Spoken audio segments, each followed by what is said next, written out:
दर्शकों नमस्कार, मैं वरुण। आज के प्रोग्राम के पहले मैंने मंगल, मांगलिक, मंगला इससे संबंधित विषयों पर मैंने बोला था। यथायोग्य मैंने बताया था। शायद उन मेरी बातों से आप लोगों को कुछ ज्ञान मिला होगा। उम्मीद करता हूँ कि आज भी जो मैं बोलने जा रहा हूँ जिस विषय पर, उससे कुछ लाभ होगा। और मेरे बोलने का उद्देश्य एकमात्र यही है कि आप लोगों को लाभ पहुँचे, क्योंकि बहुत ऐसे लोग हैं जो इस ज्योतिष विषय को जानते नहीं हैं,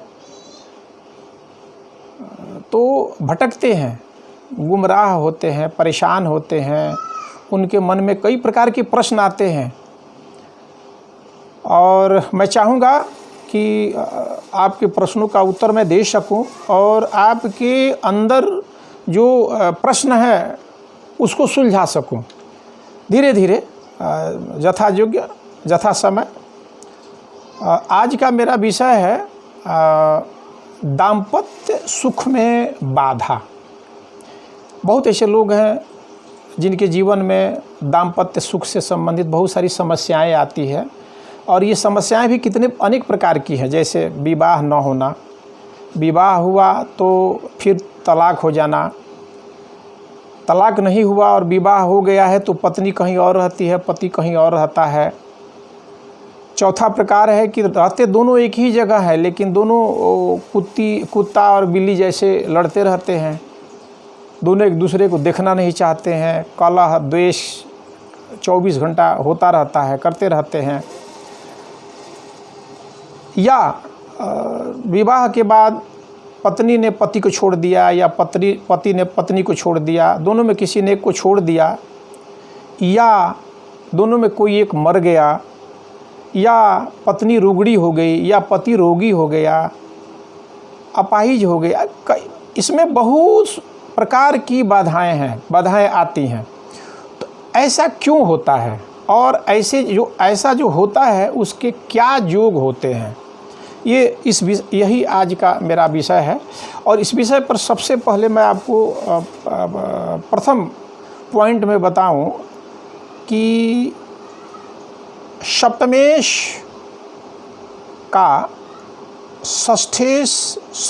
छठा स्थान, 8वां स्थान और द्वादश स्थान से सप्तमेश का किसी भी प्रकार से कहीं कोई संबंध है तो समझिएगा कि कहीं न कहीं दाम्पत्य सुख में वो कमी लाता है।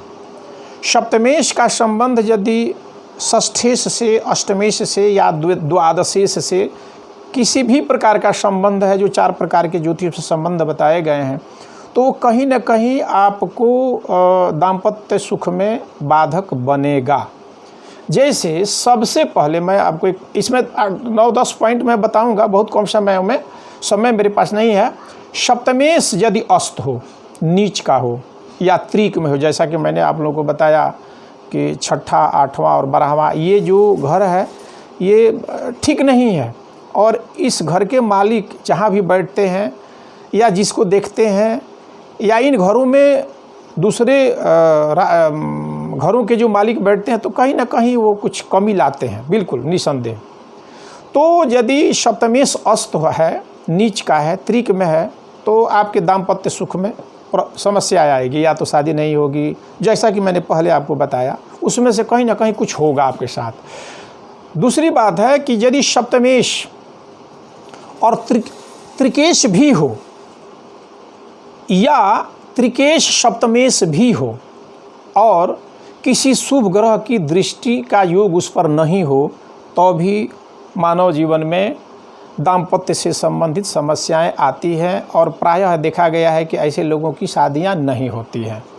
तीसरा पॉइंट है कि यदि लग्नेश और राशिश सप्तमस्थ हो और सप्तमेश द्वादशस्थ हो, इस स्थिति में भी विवाह नहीं के बराबर कहें, या यदि विवाह हुआ तो पत्नी सुख संतोषजनक नहीं मिलता है।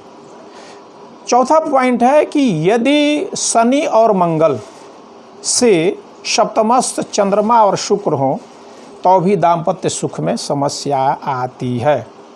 पांचवा पॉइंट मैं आपको बताऊं कि चंद्रमा यदि पंचमस्थ हो तथा द्वादश सप्तम में दो या दो से अधिक या कम भी ग्रह हो, मान लीजिए एक एक ही ग्रह हो तो भी दाम्पत्य सुख में समस्या आती है। चंद्रमा और शनि यदि सप्तमस्थ हो तो भी दाम्पत्य सुख में समस्या आती है। शुक्र बुध सप्तमस्थ हो तो शुभ ग्रह की दृष्टि से अधिक उम्र में विवाह देखा गया है। शुक्र और बुध जब भी सप्तमस्थ हो और शुक्र की शुभ ग्रहों की दृष्टि उस पर है तो ये देखा गया है कि ऐसे लोगों की शादियां तो होती है लेकिन विलंब से होती है।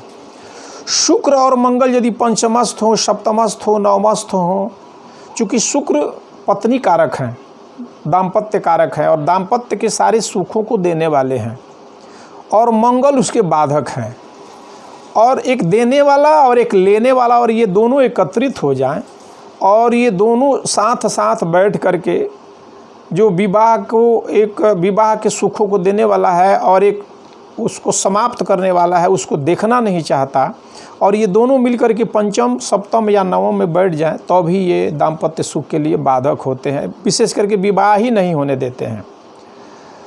और नौवां पॉइंट है मेरा कि शुक्र किसी भी पाप ग्रह के साथ यदि पंचमस्थ, सप्तमस्थ या नवमस्थ हो, अभी मैंने आप सब लोगों को बताया कि शुक्र मंगल के साथ होगा तो बाध्यकारक है, शनि के साथ होगा तो भी बाध्यकारक है, सूर्य के साथ होगा और पंचम, सप्तम, नवम में है तो भी बाध्यकारक है। इसी तरह शुक्र भी किसी भी पाप ग्रह के साथ यदि पंचमस्थ, सप्तमस्थ या नवमस्थ हो तो लगभग ये शादी नहीं होने देते हैं, और हो यदि भूल चूक से कहीं किसी यत्न को करने से शादी हो भी गई तो वो शादी चलती नहीं है।